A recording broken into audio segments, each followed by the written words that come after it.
നീർമരുത്. ഞാൻ കാണുമ്പോൾ കടുത്ത വേനലിൽ വരണ്ടുണങ്ങിയ പുഴയുടെ ഓരം ചേർന്ന് നിൽക്കുന്ന കരിമരുതിൻ തണലിൽ അവൻ കിടക്കുകയായിരുന്നു. കരിമരുതിൻ്റെ വെള്ളം കിട്ടാതെ വലയുന്ന ആത്മാവ് പോലെ കറുത്തു മെലിഞ്ഞ് അടർന്നു വീണ ഒരു കരിമരുതിന് കൊമ്പ് പോലെ. 12 വയസ്സ് തോന്നും. തനിക്ക് വിശക്കുന്നു എന്നവൻ ആംഗ്യം കാട്ടി. വലത് കല്ലിന് മുടന്തുള്ള ഒരു പാവം ഊമക്കുട്ടി. കാഴ്ചയിൽ തമിഴനാണെന്ന് തോന്നി. മണ്ഡപത്തിൽ നിന്നും പ്രാർത്ഥന കഴിഞ്ഞ് മടങ്ങുമ്പോൾ ഉള്ളു നിറയെ ആവലാതി പൂണ്ട ചിന്തകളായിരുന്നു. ഈയിടെ അമ്മയ്ക്ക് വാദം മൂലമുള്ള അസ്വാസ്ഥ്യം ഏറിയിട്ടുണ്ട്. ചിന്നനെ നോക്കുവാൻ തന്നെ ആവതില്ലാതായിരിക്കുന്നു. അച്ഛനാണെങ്കിൽ പ്രമേഹത്തിൻ്റെ മൂർധന്യതയിലും. ആശാവഹമായൊരു ചിന്ത. തമിഴൻ ചെക്കൻ്റെ പശി ഭക്ഷണം കൊടുത്ത് ശമിപ്പിക്കാം. അനാഥനാണെങ്കിൽ പണി കൊടുത്ത് വീട്ടിൽ നിർത്താം. അമ്മയുടെ പശുക്കളെ അഴിച്ചു കെട്ടാൻ ഇവനാകുമോ? എന്തായാലും പയ്യനെ ഞാൻ കൂടെ കൂട്ടി.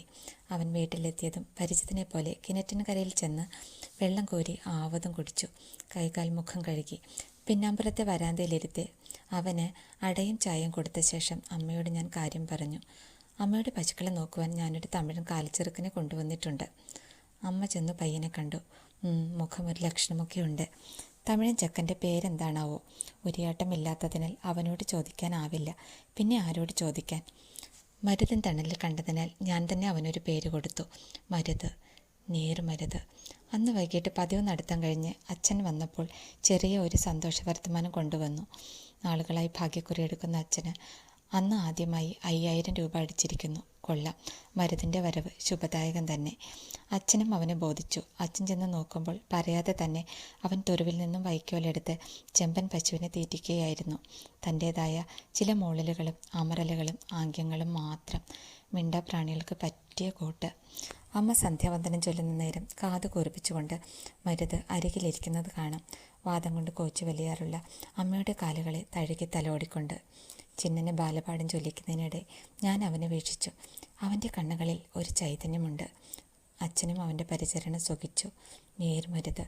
ഔഷധ ഗുണമുള്ള നിരാസ്യം കൊണ്ട് അസുഖം ശമിപ്പിക്കുന്ന മരം. അവൻ്റെ പരിചരണത്തിൻ്റെ സിദ്ധിവിശേഷം അച്ഛനും അമ്മയ്ക്കും ഉന്മേഷം പകർന്നു.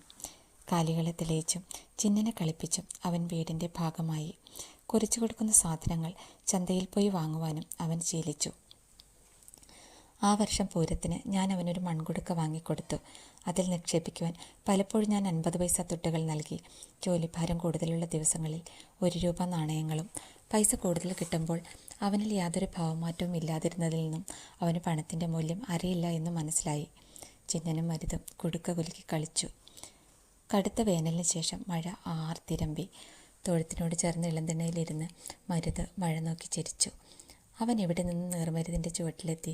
അവന് അച്ഛനും അമ്മയും ബന്ധുക്കളുമില്ലേ? ഒരു ചോദ്യത്തിനും അവന് മറുപടിയില്ല. സമ്മതത്തിനും നിഷേധത്തിനും ഒരേ തലയാട്ടൽ തന്നെ. എൻ്റെ വൈഡൂര്യ മോതിരം കളഞ്ഞുപോയ ദിവസം. നാൾദോഷ നിവാരണത്തിന് വൈഡൂര്യം നന്നെന്ന് പറഞ്ഞ് കഴിഞ്ഞ പ്രാവശ്യം അവധിക്ക് വന്നപ്പോൾ അദ്ദേഹം വാങ്ങിത്തന്ന എൻ്റെ വൈഡൂര്യ മോതിരം. കുളിക്കുവാൻ പോകുമ്പോൾ മോതിരം ഊരിവെക്കുകയോ പതിവാണ്. എണ്ണയും സോപ്പും പുരളരുതല്ലോ. കുളി കഴിഞ്ഞ് വന്നപ്പോൾ കൃഷ്ണവിഗ്രഹത്തിന് മുന്നിൽ വെച്ച മോതിരം കണ്ടില്ല. വീട് ആകെ തിരഞ്ഞു. ചിന്നൻ മുറ്റത്തു നിന്ന് കളിക്കുന്നു. മരുത് ചന്തയിൽ പോയിരിക്കുന്നു. കനത്ത മഴയിൽ ഇരുണ്ട സന്ധ്യ. കടയിൽ പോയി മരുത് മടങ്ങിയെത്തിയില്ല. എൻ്റെ വൈഡൂര്യ മോതിരം. മനസ്സിൽ ചിന്തകൾ വഴിതെറ്റി. മരുത് എവിടെ? പോലീസിൽ അറിയിക്കണോ? അച്ഛൻ ആളും തരവും അറിയാതെ മരുതിന് ഇടം കൊടുത്തതിൽ പഴിക്കുവാൻ തുടങ്ങിയപ്പോഴേക്കും അവൻ മഴയിൽ കുളിച്ചു കയറി വന്നു. കയ്യിലുള്ള സാധനങ്ങൾ മുഴുവൻ നനഞ്ഞിട്ടുണ്ട്. കലിപൊണ്ട് നിൽക്കുകയായിരുന്ന അച്ഛൻ ഓരോന്ന് ചോദിച്ചിട്ടും അവൻ ഒരേ നിൽപ്പ്. വൈഡൂര്യ മോതിരത്തിൻ്റെ കഥയും പറഞ്ഞ് അച്ഛൻ അവനെ ആദ്യമായി തല്ലി. ഇന്നവൻ പട്ടിണി കിടക്കട്ടെ, കുടിവെള്ളം പോലും കൊടുത്തേക്കരുത്. പിന്നാമ്പുറത്ത് വരാന്തയുടെ മൂലയിലിരുന്ന് അവൻ നിശബ്ദം കരയുന്നത് ഞാൻ കണ്ടു. അച്ഛൻ കനിവൊന്നും കൂടാതെ വാതിൽ കൊട്ടിയടച്ചു. രാത്രിയിൽ ഉറങ്ങുവാൻ കഴിഞ്ഞില്ല.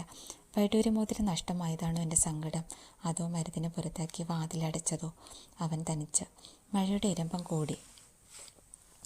പുലർച്ചയ്ക്ക് മഴ ശമിച്ചു. ടെഡിബിയർ ബാഗിൽ നിറച്ച കളിപ്പാട്ടങ്ങൾ കെട്ടിപ്പിടിച്ചു കിടന്നുറങ്ങുകയാണ് ചിന്നൻ.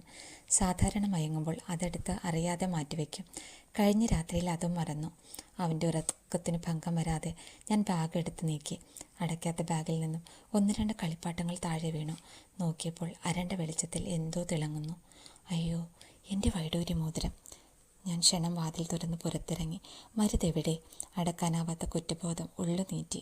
അവനെ ആദ്യമായി കണ്ട മണ്ഡപവും പുഴയോരവും. ഞാൻ പടികടന്നോടി. നനഞ്ഞ മണ്ണിൽ ഞൊണ്ടൻ കാൽപാദത്തിൻ്റെ പാടുകൾ. ഭണ്ഡാരത്തിനടുത്ത് മൺകുടുക്ക പൊട്ടിച്ചിതറി കിടക്കുന്നു.